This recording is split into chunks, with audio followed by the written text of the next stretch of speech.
Welcome to Wading into Retirement. This episode details our thoughts and considerations when planning our trip with the dogs to Mexico.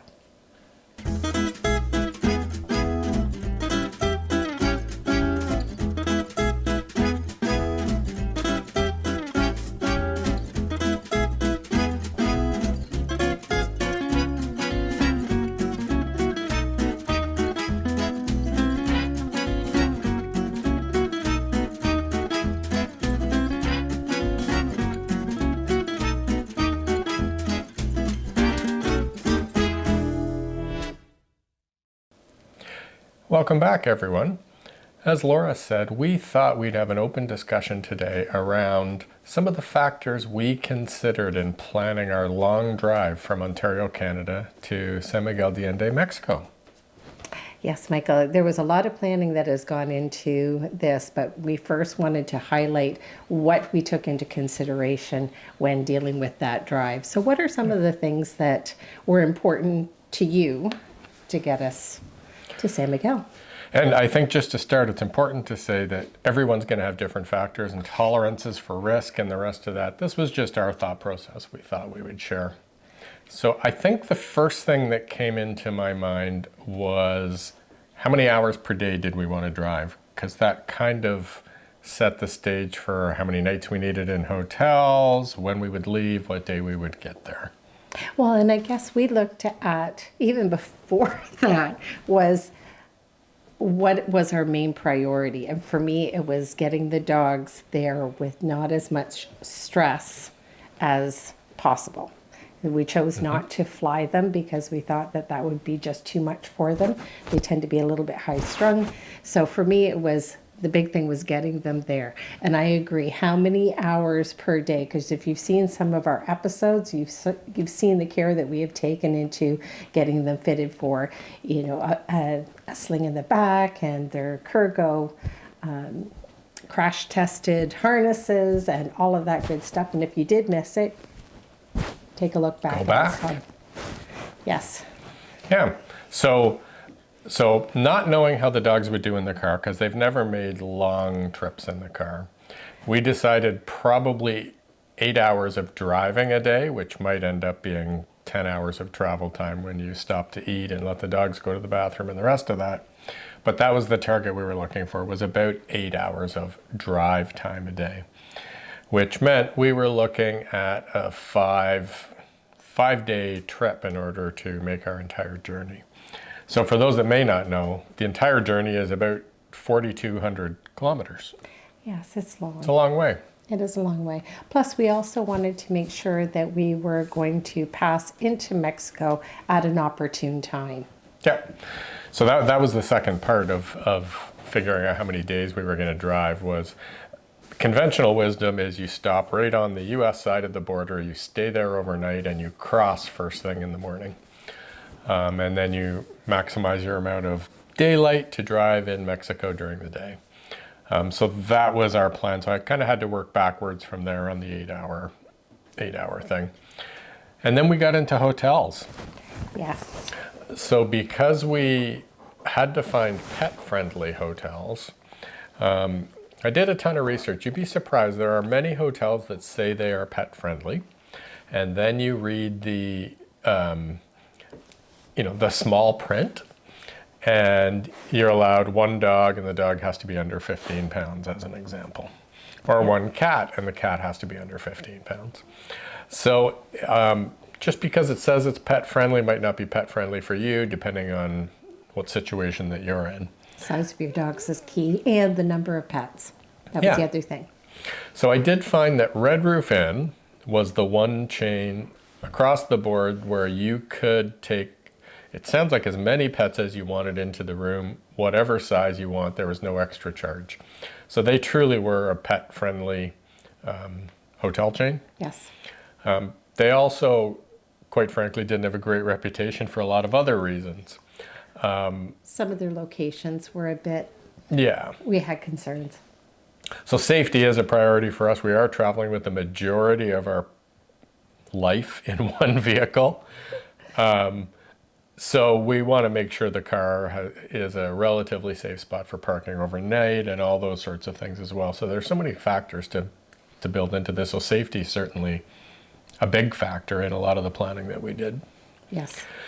So I landed on the Hampton Inn chain, which is part of the Hilton group. They did recommend that you call each individual property individually to make sure that they were adhering to the corporate pet process or policy. So I did do that, and that worked out. So we are booked for, I think it's 4 Hiltons and 1 Courtyard Marriott in Mexico right now. Well, and you like to stay with the same chain. I'm not fussed that way. I actually think there is a downside to that. If it doesn't go well the first time, then we're going to have 4 nights of misery.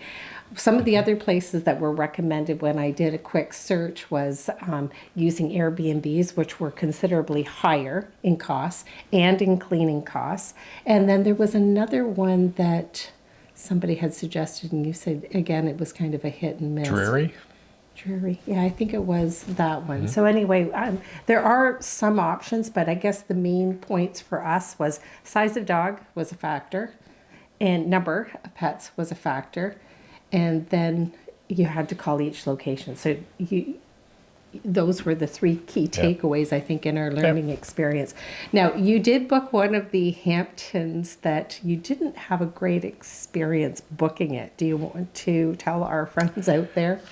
Yeah, I mean, I Googled each property to get their phone number, and this one particular property, the phone number, when I Googled it, was a 1888 number, which didn't seem local to me. And then as I was chatting through the reservation, they were asking slightly different questions than the reservation I had just made at a different Hampton. So there was kind of like a little warning bell that kind of went in the back of your mind. But I was very busy at work that day, and I was rushing to get to a meeting, so I went through and I confirmed the booking.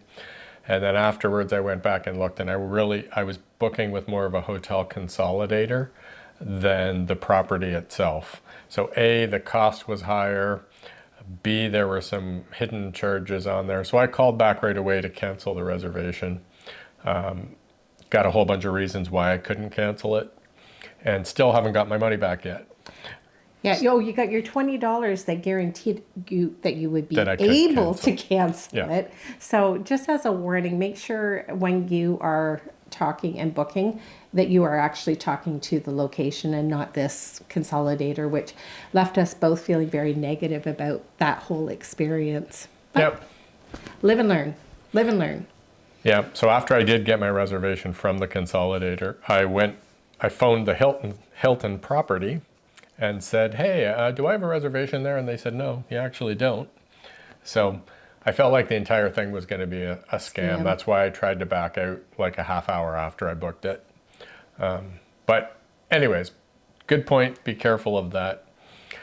So we are crossing 2 international borders in this drive. Yes, we are. So we go from Canada into the US, and we are very close to the border where we live here. So the border that we're choosing to go over is about 30 minutes from our house. And why did you choose that one? Because that was my first question. Like, why there? Why not go as far as we can in Canada? Because we know the Canadian roads and we know what we're getting. But why did you specifically say, I think we should cross closer to home? That was due to the dogs as well. Yes. So I have gone on the CDC website in the US because there is a new process for importing your pets into the US. They kind of have to be pre-registered, which was a lot easier than I thought it was going to be. And I've gone through that, and we have like a UPC code for each dog as they cross the border now. But I just figured it would be better to cross the border and have that behind us early into the trip, 30 minutes into the trip, in fact. Because if we ran into any issues where maybe I had done something wrong, we could just drive back home, regroup, figure out what had to happen. If we didn't cross the border for 7 or 8 hours, which was our other option, that would be a little more difficult. Painful. Yeah. A little more painful. So for those that may be Canadian, we are actually crossing at the Thousand Islands Bridge and driving down through Watertown, New York. And our other option was to drive through Toronto all the way across Ontario to Windsor. The time is about the same as well. And going through the US, we don't have the potential issue of traffic through Toronto as well. True, but gas is usually higher with the exchange. Can be. It can be, and no offense to our American friends, but we still might hit some winter weather, which is always a concern when we're driving through, for me anyway. Yep. So that's the route we chose. So our first day we go from home to Columbus, Ohio. Then we're going from Columbus to Memphis, the Memphis area. We're not staying right in Memphis. And then we go Memphis to Dallas on day 3. And then Dallas to Eagle Pass, Texas, which is the border town, on day 4. And day 5, we drive from the border to, we suspect, Saltillo, Mexico, which is just outside of Monterrey, Mexico. That's where we have a hotel booked. And then our final day is kind of a half-day drive into San Miguel. Well, and I wondered if we could just make it a full run from the border in, but we talked about that, and the cancellation policies for each of the hotel rooms was at least 24 hours. So we could, I guess, but that might be the only thing that's a little bit up in the air. And talking about gas and gas stations, we did get a little bit of a lead from Facebook that I don't think will work out as well as we thought. Some gas stations are located close to dog parks. So keeping in mind where we are going to stop, we want to make sure that the girls have a good run and some chance to let out some steam so that they have that time to kind of get that in before we put them back in the car. Yeah. So I guess how many hours a day was our, a big consideration. Safety was a consideration. We wanted to be in safe areas in each town. I looked into that a little bit. No guarantees, but that was a consideration for sure. Also, which day we hit the border was a major consideration for us. And we didn't really want to drive at night in Mexico because everybody has warned us about that. So I think we could do it in one day. We might have to drive, an hour or two into the early evening if that's what we chose to do. And that may happen. Maybe we'll feel good about the drive. Everything will be going well and we'll just keep going. But we do have a backup plan to stay one night halfway through the drive. Well, and it would be nice to leave earlier, and I think we have a 10-hour day that first day, if my memory serves me correct. It's a little bit longer, and we're early morning people, so I don't think that that'll be a problem. We'll pack the car up the night before, and then we'll be all set and ready to go first thing in the morning. I think the consideration at the border or the wild card is there's a bunch of paperwork to be done for us. Yes. So we have to get an import permit for our vehicle.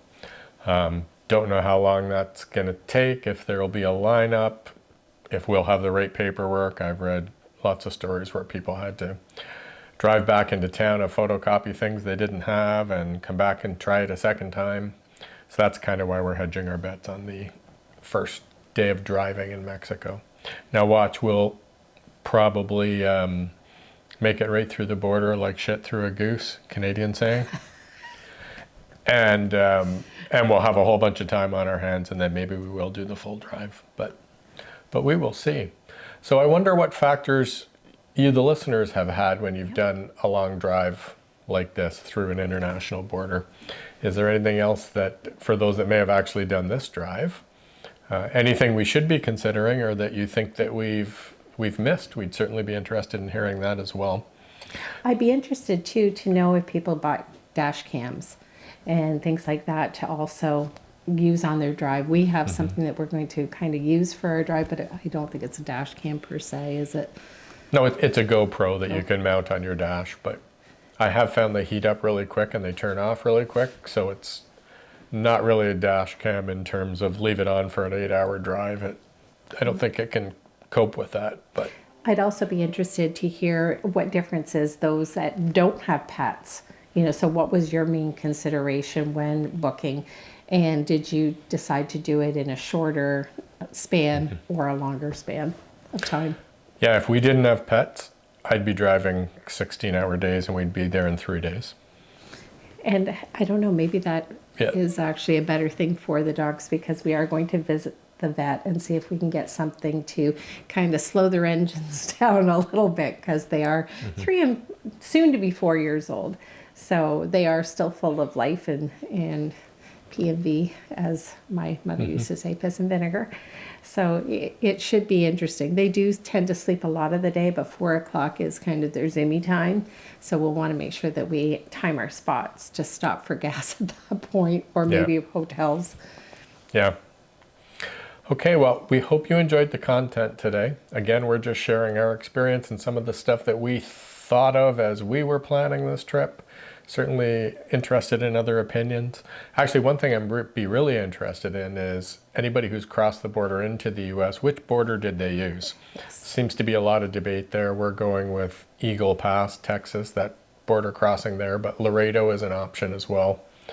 And I don't know, it seemed like more people were using Eagle Pass right now, and there was also a lot of conversation around check very close to the day that you're going to cross, because things can change and you may want to cross at a different border. So we might have to be somewhat flexible in that regard, but we will see. So if you haven't subscribed, please do. And that's it for this episode of Wading into Retirement. We'll see you next time. Take care. Bye for now.